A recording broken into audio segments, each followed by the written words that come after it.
nsaba okutwala omukisa guno nga sinakola kirala kyonna okusanyukirako n'okujagulizaako Ssaabasajja kabaka wa Buganda Ronald Muwenda Mutebi ezikubire ddala gw'osazewo zikube nnyo olw'ekirabo eky'obulamu Mukama kyamuwadde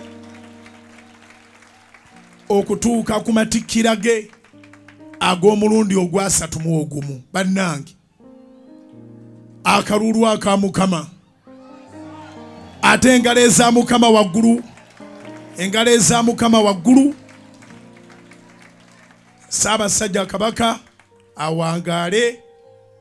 awangalire ddala, maama n'abagereka awangaale, abalangira n'abambejja bawangaale. Yimusa emikono gyo waggulu tusabire obulamu bwabwe okusingira ddala obulamu bwa Ssaabasajja.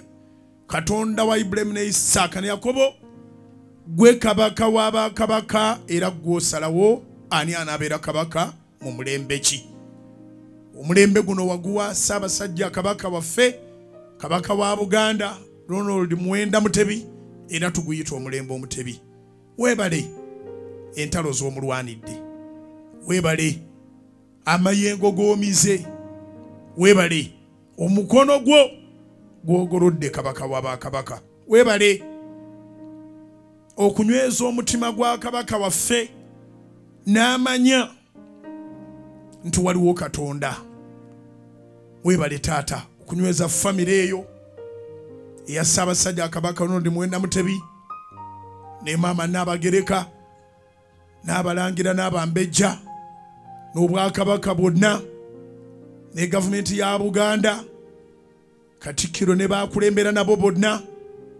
Weebale Mukama okubatuusa ate kumatikkira kukujaguza kuno okw'omulundi ogw'31 olwanidde kabaka waffe. Mukama tukusaba omukono gwo towuusa, yongera okumulwanira, yongera okumuwonya, yeggwe muwonya, muwonyeze ddala okuva ku bwezinge bw'oluviiri paka mu ntobo z'ebigere wano mu House of Prayer. Tumusabira buli lunaku obutayosa, naye tukwebaza kubanga tetubeerangako disappointed. Weebale taata oswazizza abalabe. Weebale Mukama tuli mu kusaba na kusiiba nga n'omulamwa wagumpa gugamba nti ebireekaana bisirike, naye taata osirisizza ebyali bireekaanira kabaka waffe, ebyali bireekaanira ku bulamu bwe nga byogera ebitakwatagana, obisirisizza Mukama, era bisirisize ddala mu linnya lya Kristo Yesu Mukama ffe tusabye, amiina.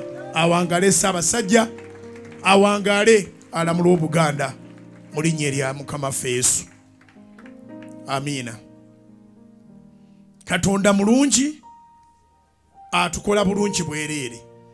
Download the Salt Media app from the Google Play Store and the Apple App Store.